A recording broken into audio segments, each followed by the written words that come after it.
Bom dia, Megali, Sheila, Carla e a todos. No total são 14 acusados, mas 13 estão desaparecidos. Acredita-se que morreram em ataques na Síria e no Iraque. 11 pessoas apareceram nesta quarta-feira em uma corte francesa em Paris. São suspeitos de auxiliarem a ação dos terroristas com o fornecimento de armas ou apoio logístico. O júri deveria ter acontecido em março, mas foi adiado por conta da pandemia. A expectativa é que dure até novembro. A tragédia aconteceu após o jornal publicar charges de Maomé, o que foi considerado insulto por muçulmanos. 2 radicais, irmãos que portavam fuzis AK-47, invadiram a redação do jornal e começaram o massacre. Além de profissionais da imprensa, eles assassinaram 2 policiais na troca de tiros. Outras 11 pessoas foram feridas.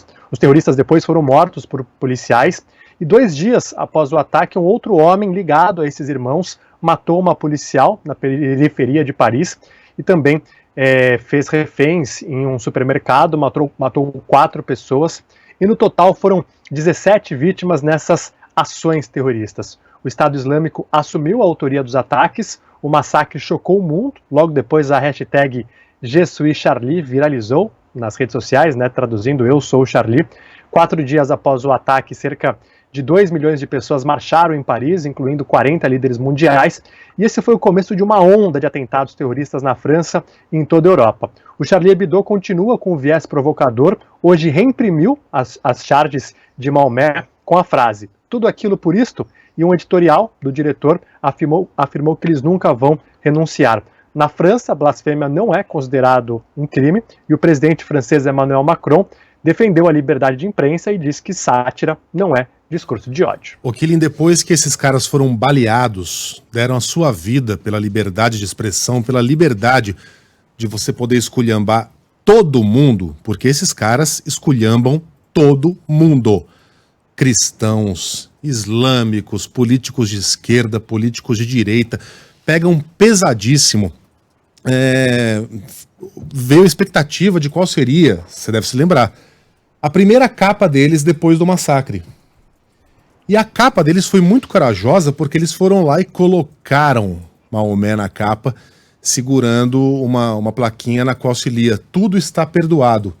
Uma mensagem de paz, mas também uma mensagem em nome da liberdade de imprensa e de expressão, dizendo o seguinte: a gente vai continuar fazendo o que a gente sempre fez, porque nós somos um jornal satírico, nós fazemos sátira, a gente está aqui para esculhambar, para apontar o dedo, para passar a mão na bunda de todo mundo. E nessa época do massacre do Charlie Hebdo, caiu a máscara de muito falso defensor da liberdade de expressão, que inicialmente foi lá e colocou bonezinho, hashtag Je suis Charlie, né? Até descobrir do que se tratava o Charlie Hebdo.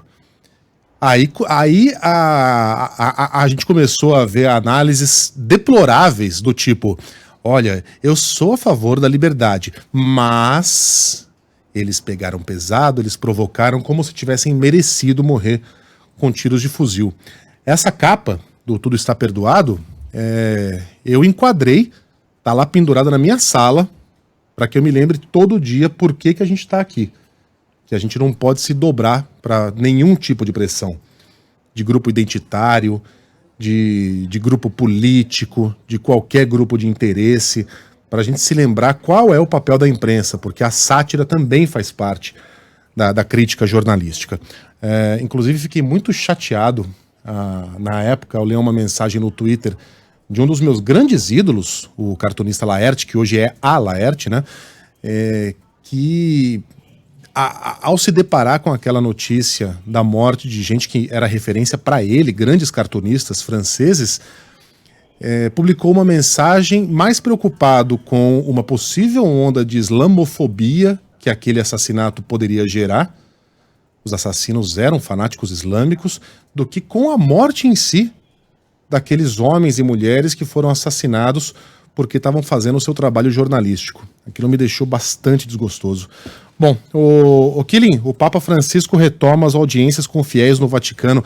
Audiências presenciais? Vai ter aglomerazione no Vaticano? Audiências presenciais, mas com poucas pessoas, né? A pandemia está mais controlada na Itália, o Vaticano começou a relaxar as regras e hoje o Papa voltou a realizar a tradicional audiência geral que acontece toda semana com a presença de público. Durante quase 6 meses Francisco fez isso isolado em sua biblioteca e cerca de 500 pessoas foram recebidas na Praça Damaso, no Jardim do Vaticano, quase todos usando máscaras, respeitando o distanciamento social, mas nas imagens a gente percebe que o pontífice passou perto dos fiéis, aí muita gente não se controlou, começou um pouquinho de aglomeração, mas deu para ver que o Papa se mostrou muito feliz de estar perto das pessoas. Ele inclusive beijou uma bandeira do Líbano, levada por um padre libanês, fez uma breve oração ali. No começo da cerimônia ele disse que depois de tantos meses os encontros face a face estão de volta e não tela a tela, porque ele realizou tudo online por quase 6 meses. E no final ele convidou esse padre libanês para o altar, fez um apelo para uma conversa de paz no Líbano e pediu que o país não seja esquecido por políticos. A cerimônia de hoje foi bem diferente do que costumava ser, né?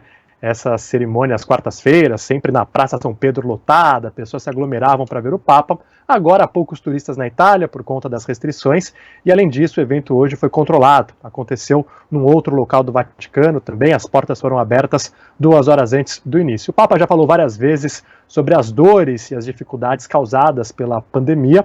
A Itália chegou a ser o país mais afetado do mundo, mas hoje vive dias melhores. A situação está mais controlada e nesta terça-feira registrou 8 mortes, Megali. E esse parque tá surrado, hein, Quilin? Nada de apararem a grama, essa cerca viva, a impetição de miséria. Tá nascendo um canavial ali atrás. Olha que coisa horrorosa. Eu vou parar de pagar meus impostos, Quilin. Cadê o Boris Johnson cover? Impostos caros aqui, viu? Meu IPTU é super alto, mas o pessoal não tá cuidando do parque como deveria. Tá mesmo feio, viu? Não, feio não tá, porque não tá não, tá meio gente, largado. Que exagero. Lamentável. I beg your pardon. Quilin, bom trabalho pra você, um beijo até amanhã. Valeu. Sabe quanto custa essa casa aqui, Megali? Você já falou, 5 milhões de libras, não é um negócio assim? Boa memória. O cara dessa casa podia financiar pro pessoal cortar aqui a grama. Essa não é a casa que moravam o pessoal do Chelsea, um jogador ou coisa assim?